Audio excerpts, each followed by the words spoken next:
Before you buy a condo in Vancouver or the Fraser Valley, there are floor plan mistakes that will follow you for as long as you own that unit.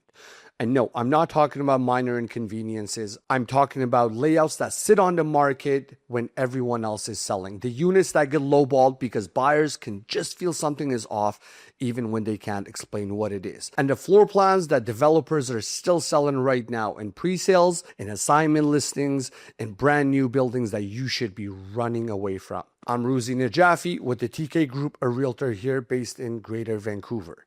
I spend a lot of time looking at floor plans, not just to help my clients buy, but to help them not get stuck. Because the unit that you choose today is the problem you're going to be selling in 5 years. And today, I'm going to walk you through exactly what I look for, what I tell my clients to avoid before they sign anything.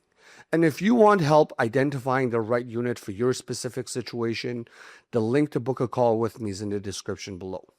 Let's get into it.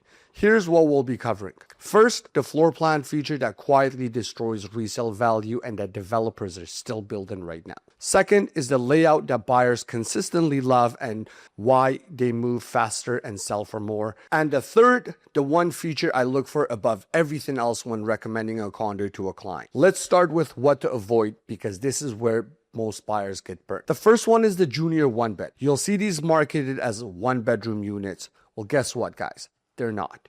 A true one bedroom requires a closet and a window to the outside. These units have sliding glass doors, sometimes frosted, sometimes not, instead of real walls. No windows to the outside in the sleeping area, so technically it's a studio. But they won't call it that because if they did, that just wouldn't sell. So they call it a junior one bed and put it on the floor plan next to the proper one bed at a lower price point to make it look like a good deal. And here's what it actually looks like. When you walk in, the kitchen's in the hallway, literally stacked down one side of the corridor. You walk through to get to the rest of the unit. The living space is tight. The bedroom area has no real separation from anything. It feels like a glorified hotel room. And when you go to sell it or rent it, you're competing against every proper one bedroom in that building at a significant disadvantage. When the market turns, and the market always turns, these units are the first to sit on the market and the first to get lowballed.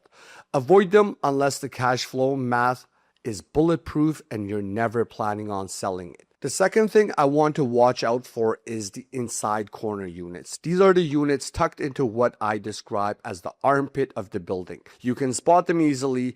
The bedroom is in an odd shape, the window is tiny, and the room feels dark even on a sunny day. And here's where it gets tricky. A lot of these inside corner units have a second room that is technically a den. No windows, no fire escape, but the developer or the resale listing agent is calling it a second bedroom.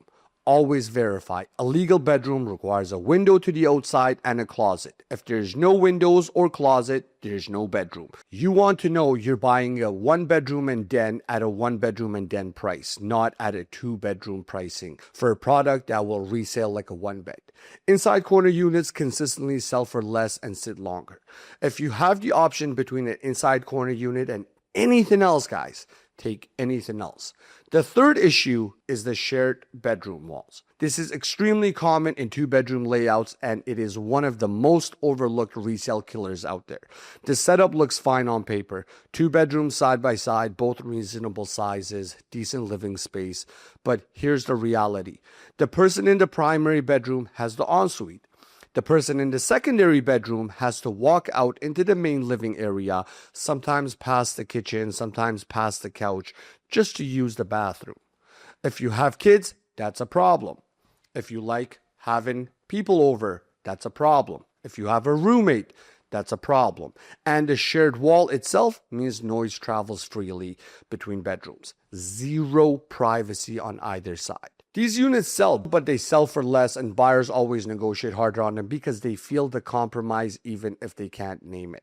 Now, let me show you what I actually want you to look for. The single most important feature in a condo floor plan for a resale value is opposing bedrooms. Not side by side, not sharing a wall. Opposing meaning the two bedrooms are on the complete opposite side of the unit with the living space in between.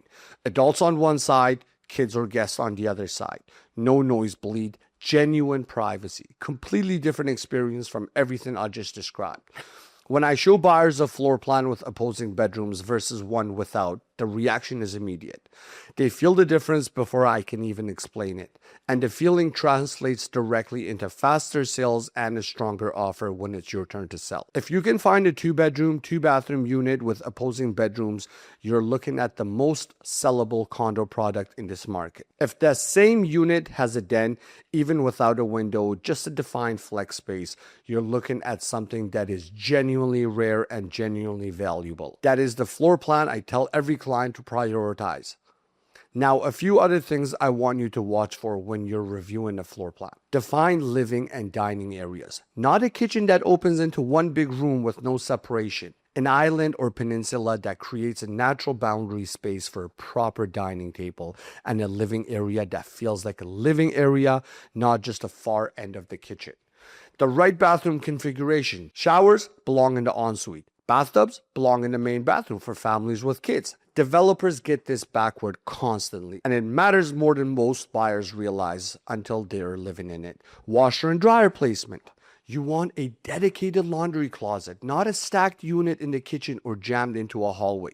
Small detail, but it can affect how the unit feels every single day. And watch the measurements. When a developer says a bedroom is 8 by 10, ask, where does the measurement start and where does it end?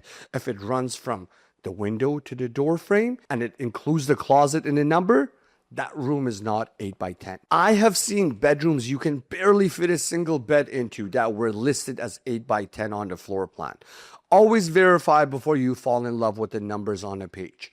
Here's the bottom line, guys. The floor plan is not a detail. It is the thing that you're going to live with every single day. The thing that the next buyer is going to judge the moment they walk through the door. In a market where buyers have more options than they've ever had in years, the unit that gets passed over first are always the ones with these issues. The junior one beds, the inside corner units, the shared walls, the backward bathroom configurations, and the ones that move fastest are always the ones with opposing bedrooms, defined spaces, and layout that actually makes sense for how people live. If you want help identifying the right unit before you commit to anything, book a time with me. The link is in the description below. Stay sharp, and see you guys in the next video.